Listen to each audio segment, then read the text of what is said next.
Baik, assalamualaikum teman-teman. Ya, aku lihat di YouTube lagi trending tentang Aisyah istri Rasulullah.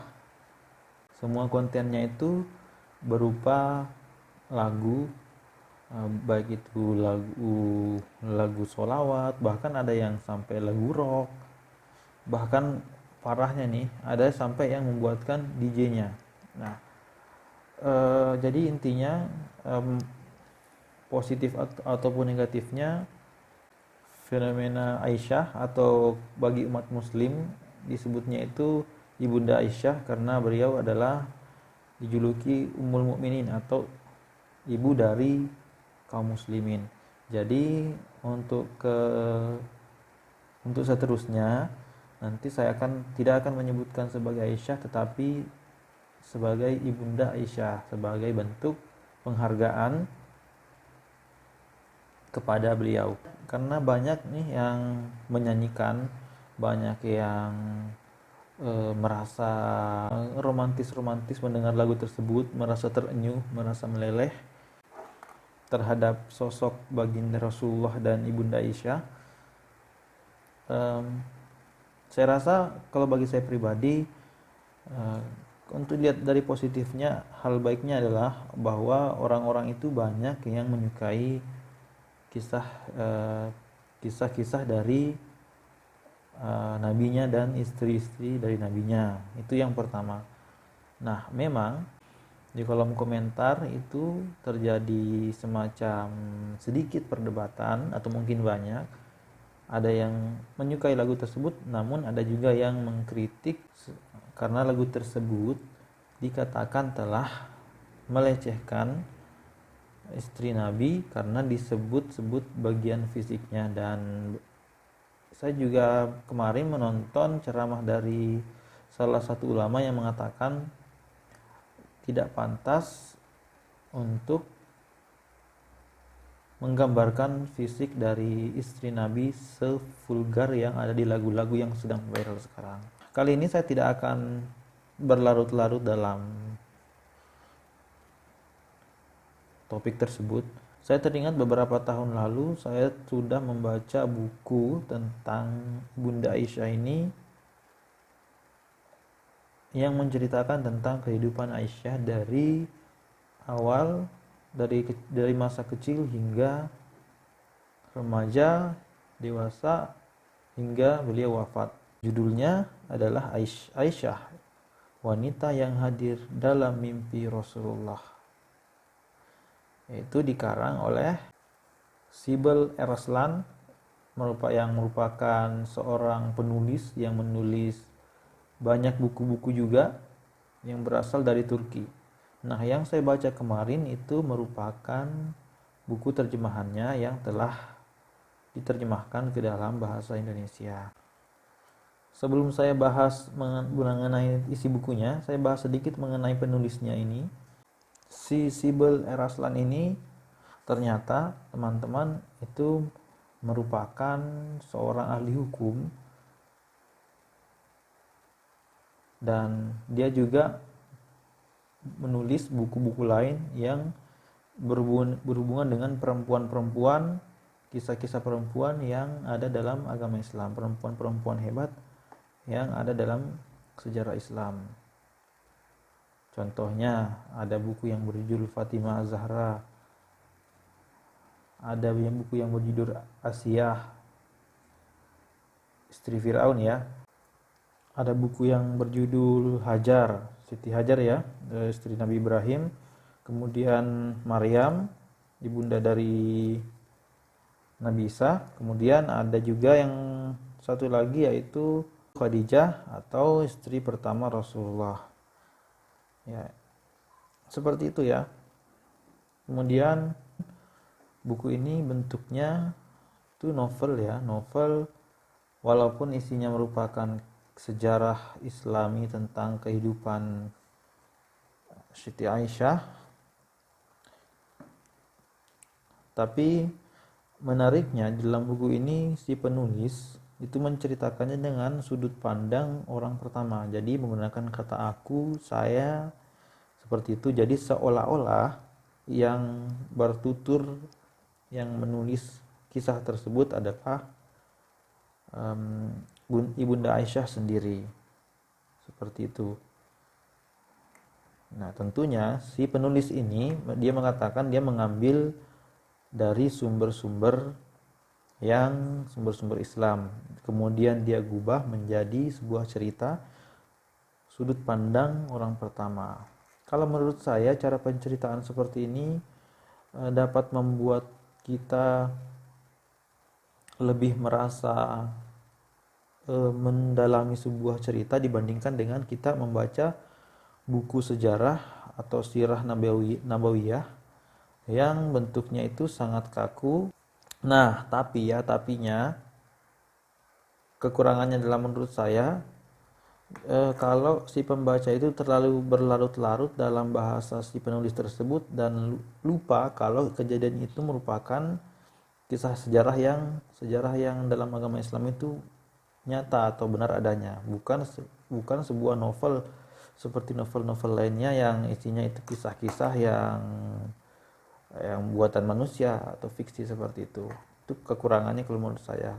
Secara umum novel ini sebenarnya menceritakan tentang kehidupan Ibunda Aisyah mulai dari masa kecilnya, masa remaja, masa dewasa hingga wafatnya Rasulullah.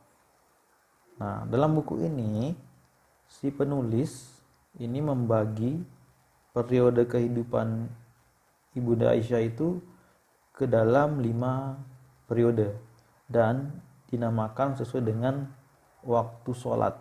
Misalnya yang pertama ada zuhur yang menggambarkan masa-masa kecil Ibunda Aisyah, bagaimana dia berinteraksi dengan ayahandanya, bagaimana dia berinteraksi dengan kakaknya, bagaimana dia sangat mengagumi seorang kakak, seperti itu.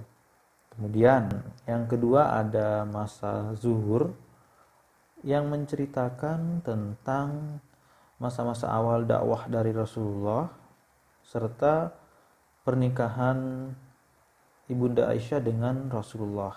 Kemudian ada asar di mana menceritakan tentang bagaimana Islam pada masa itu sudah mulai berkembang, terutama pada saat masa-masa di Madinah. Kemudian ada bagian maghrib menceritakan masa-masa menjelang wafatnya Rasulullah. Dan yang terakhir adalah Isya tentunya yang menceritakan tentang masa-masa pasca wafatnya Rasulullah SAW. Nah, dalam membaca fase-fase kehidupan tadi, kita itu tidak seperti membaca sebuah buku sejarah yang bagi sebagian orang itu ngantuk dan mungkin hanya betah membaca 1 atau 2 halaman saja. Ketika membaca buku ini, itu kalian seperti membaca sebuah novel yang seperti pada umumnya novel, apalagi sang penulis ini menceritakan itu dengan sudut pandang orang pertama, dengan kata-kata yang sangat puitis dan sangat membuat pembacanya itu larut dalam ceritanya sehingga ingin membacanya terus dan terus, sehingga kita itu secara tidak langsung mempelajari mengenai sejarah kehidupan Ibunda Aisyah dengan membaca ceritanya dengan nyaman, dengan asyik. Nah, di antara chapter-chapter atau bagian-bagian tersebut ada satu bagian yang perlu saya soroti.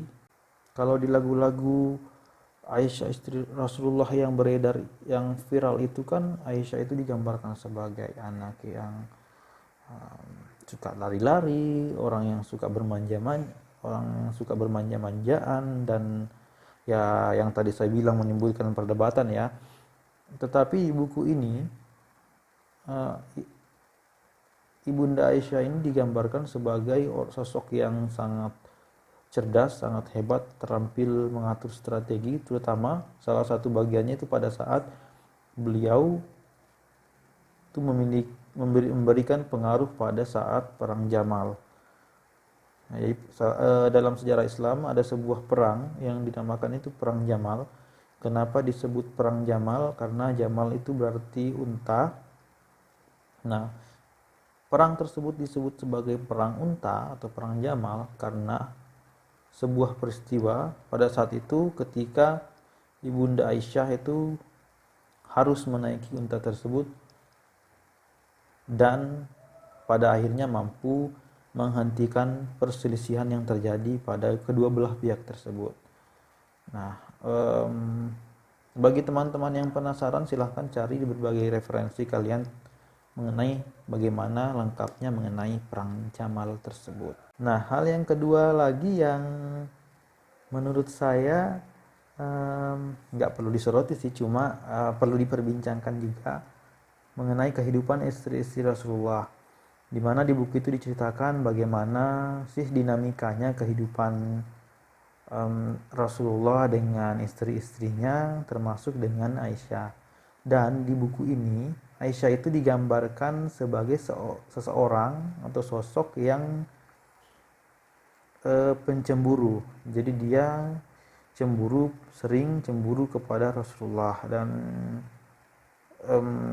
ya cukup itu saja yang saya bilang karena saya tidak mau membahasnya terlalu mendalam, karena jangan sampai saya salah ngomong seperti itu dan bisa menimbulkan perdebatan yang baru lagi. Intinya seperti itu. Nah, kembali ke judul yang tadi.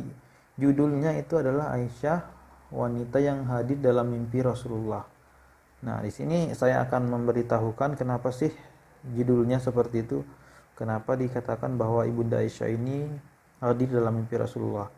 Jadi, jauh sebelumnya Rasulullah ini mengalami masa-masa mungkin sedih ya, karena telah kehilangan dua orang yang sangat dicintainya, yang sangat berharga, yaitu istrinya Khadijah dan Abu Thalib.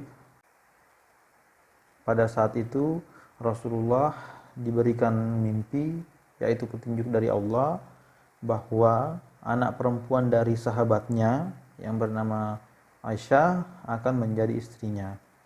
Nah, itulah asal muasal kenapa judul buku ini adalah wanita yang ada di dalam mimpi Rasulullah, dan kenapa juga Rasulullah itu menikahi Aisyah. Nah, satu lagi yang ingin saya angkat dari buku ini, bahwa di buku ini disebutkan bahwa Aisyah itu menikah dengan Rasulullah pada saat beliau berumur 16 tahun.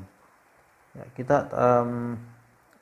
tahu bersama ya, di beberapa sumber yang lain juga disebutkan bahwa Ibunda Aisyah itu menikah pada usia 6 tahun dan hidup bersama Rasulullah itu pada saat beliau berusia 9 tahun. Karena saya habis ngecek tadi, beberapa para ulama yang mengatakannya itu ada Adi Hidayat ya, kemudian ada Khalid Basalamah, dan tentunya ini pasti kalian tahu ada Zakir Naik. Itu ulama-ulama yang membenarkan atau berpendapat bahwa memang benar bahwa Aisyah itu menikah pada usia 6 tahun dan tinggal bersama Rasulullah, hidup bersama Rasulullah pada usia 9 tahun. Nah, tapi saya sering juga ada yang membantahnya, yang mengatakan bahwa usia Aisyah itu ada yang bilang 16 tahun, ada 17 tahun, ada yang bilang 13 tahun. Intinya terjadi perbedaan pendapat di kalangan, saya bisa bilang di kalangan pemuka-pemuka agama ya. Tapi si penulis ini memilih, di antara berbagai pendapat itu si penulis ini memilih 16 tahun. Ya, entah apa alasannya, tetapi dengan memilih ini dia memberikan pesan bahwa Aisyah itu dinikahi pada saat remaja. Secara umum saya ingin mengatakan bahwa buku ini merupakan buku alternatif bagi kalian yang ingin membaca sejarah Islami, tetapi dengan cara yang mungkin dalam tanda kutip menyenangkan, karena bahasanya itu bahasa orang pertama, kemudian bahasa novel, sehingga lebih mudah dicerna. Meskipun tentunya seperti yang saya bilang tadi ada beberapa isinya yang terkandung perbedaan pendapat, itu dikembalikan lagi ke kalian masing-masing. Setidaknya buku ini dapat kalian gunakan sebagai patokan awal untuk belajar, untuk lebih mengenal siapa sih tokoh-tokoh dalam agama Islam itu sendiri. Oke, baik, saya rasa itu saja teman-teman. Semoga video ini bermanfaat dan semoga kalian tidak hanya berlarut dalam lagunya, tetapi kalian juga bisa mempelajari tentang sosok tersebut sehingga kalian bisa mendapatkan manfaat. Oke, terima kasih dan assalamualaikum warahmatullahi wabarakatuh.